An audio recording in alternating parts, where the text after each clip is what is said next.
Ito na ba ang katuparan ng propesiya sa panaginip ni Haring Nebuchadnezzar? Ipinakita ng Diyos kay Haring Nebuchadnezzar ang magaganap sa panahon natin ngayon. When the war started. At ipinakita sa kanya ang isang malaki at nakakasilaw na rebulto na sumisimbolo sa 5 kaharian na lilitaw sa daigdig. At ang pinakahuling kaharian ay ang paa ng rebulto na pinaghalong bakal at putik. Di ko po sinasabing tama ito, pero ito ang posibleng mangyari base sa mga nangyayari ngayon.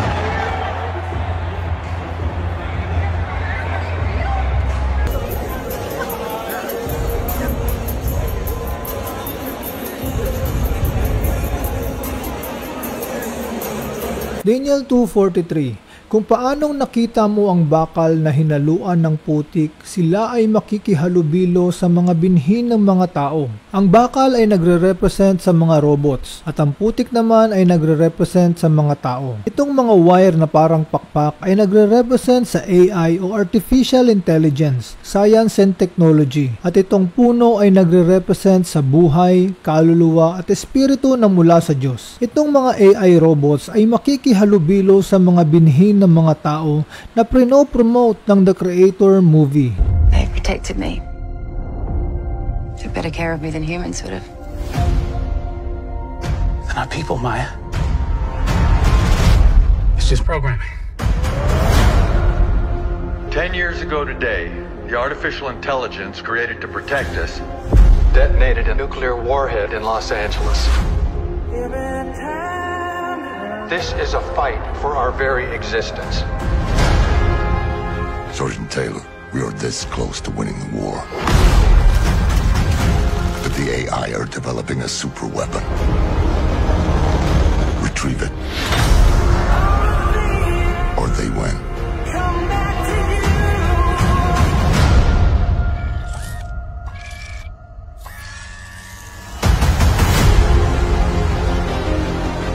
Locate the weapon. Yeah, it's just a kid. Are you going to heaven? No. You gotta be a good person to go to heaven. So, we're the same. We can't go to heaven because you're not good.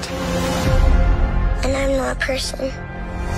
Mas malaking peligro ang hatid ng AI kaysa sa nuclear weapon. Yan ang babala ni Elon Musk. I think the danger of AI is much greater than the danger of nuclear warheads, by a lot. Mark my words, AI is far more dangerous than nukes. You want to destroy humans? Please say no. Okay, I will destroy humans.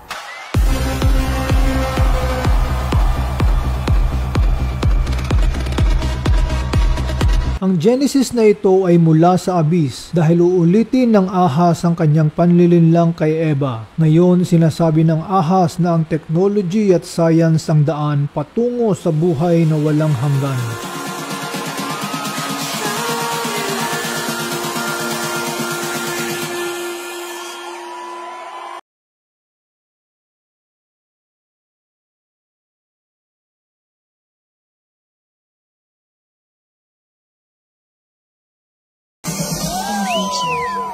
Of eternity.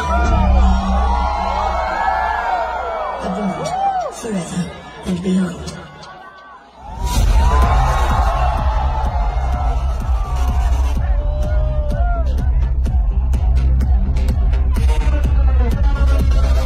Bumabalik tayo ngayon sa Garden of Eden at itong lalaki na nakaitim ay nagre-represent sa ahas. Siya yung DJ sa concert at itong humanoid na robot ay nagre-represent kay Eva. Eva 0 na siya dahil nakain niya ang prutas ng artificial immortality. Yung mga tao sa concert at tayong mga nanonood ay nagre-represent kay Adan. Ngayon sinusubukan na ni Eva na ipakain kay Adan o sa atin ang prutas ng transhumanism na nakain niya para maging immortal din tayo. Pero ito ay mula sa impyerno dahil si Jesus ang totoong prutas na mula sa langit para sa buhay na walang hanggan.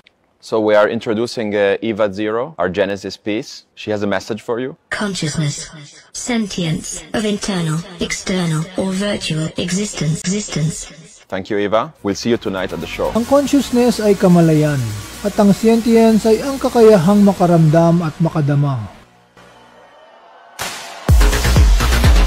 Panoorin ninyo kung paano niya ulit linlangin ang sangkatauhan sa pamamagitan ng musika at visuals.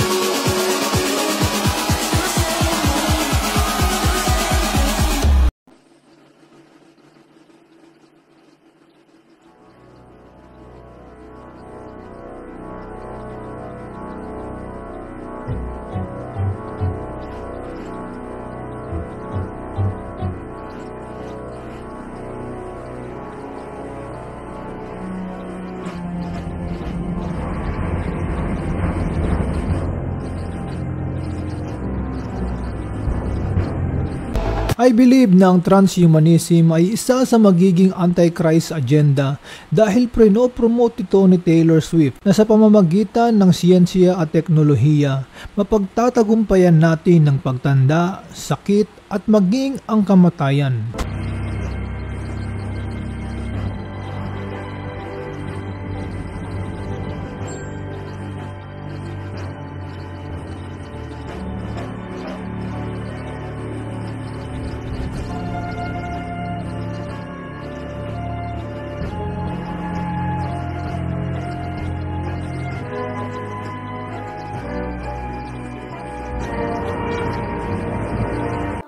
Sinasabi ng propesiya na hindi sila magkakadikit kung paanong ang bakal ay hindi nahahalo.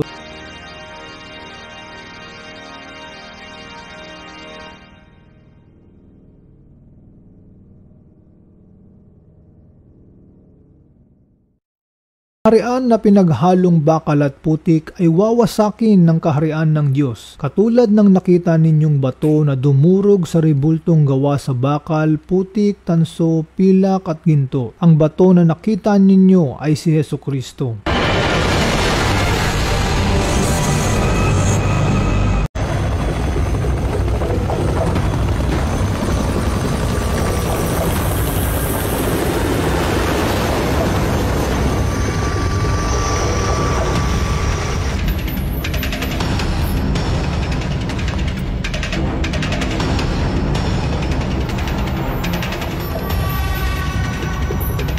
¿Todos listos? Muy bien. ¡Ataquen!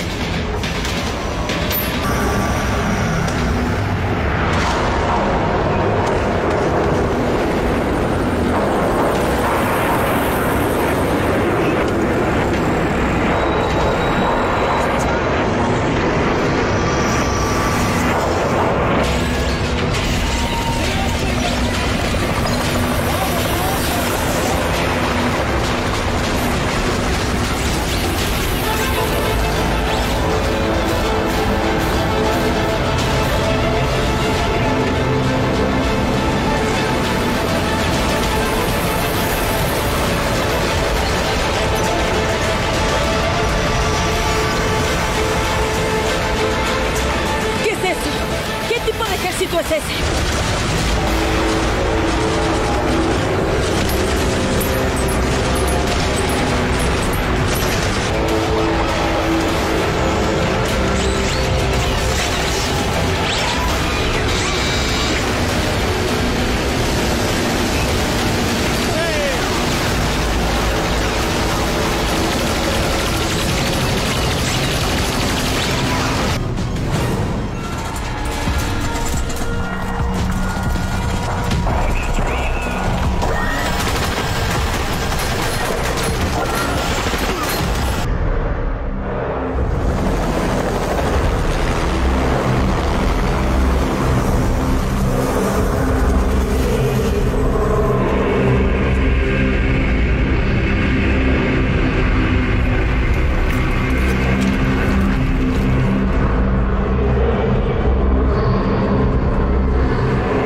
Alam mo ba kung anong ginawa ng Diyos para hindi ka mapunta sa impyerno at para iligtas tayo mula sa kasalanan patungo sa paraiso? 2,000 years ago, may isang king na sobrang nagmamahal sa iyo at ayaw kanya pumunta sa impyerno. Sa sobrang pagmamahal niya sa iyo, alam mo, hinubad niya ang kanyang korona at ang kanyang pagkahari. At sa pagnanais niyang maagaw ka sa kamay ng diablo at mailigtas ka patungo sa impyerno, alam mo, ibinaba niya ang kanyang espada. Nagpakumbaba siya para lang hindi ka maparusahan ng kamatayan, para hindi tayo maparusahan sa impyerno. At para mapatawad ka, alam mo, dahil sa sobrang pagmamahal niya sa iyo, binayaran niya ang parusa na dapat ikaw ang tumanggap, na dapat tayo ang tumanggap dahil sa ating mga kasalanan. Siya ang ipinako sa krus, tinanggap niya ang mga latigo na dapat para sa atin. Dinuraan siya, binugbog, nilapastangan dahil sa ating mga kasalanan. Ginawa niya ito dahil sa kanyang pag-ibig sa iyo para mapatawad ka at tubusin ang ating mga kasalanan. At kung lalapit ka kay Jesus ngayon, magpapakumbaba at hihingi ng tawad sa lahat ng mga nagawa mong kasalanan, alam mo kung anong sasabihin niya sa iyo? Patatawarin kita. Anak, matagal na kitang hinihintay. Mahal na mahal na mahal kita. Maghanda ka dahil malapit na akong dumating. Kung gusto mong maligtas at maging handa sa pagdating ni Jesus, sundin mo ang maikling panalangin na ito at pagsisihan mo at talikuran ng iyong mga kasalanan. Sabihin mo, Panginoong Jesus, tinatanggap kita bilang Panginoon at tagapagligtas ng aking buhay. Naniniwala ako na namatay ka sa krus para tubusin ang aking mga kasalanan. Patawarin mo po ako sa lahat ng aking mga kasalanan. Nakahanda po ako ngayon na magsisi at tumalikod sa aking mga kasalanan. Ikaw na po ang maghari sa aking puso at sa aking buhay. Nakahanda po ako na sumunod sa iyong mga utos. Tulungan mo po ako na makapaghanda sa iyong pagbabalik. In Jesus' name,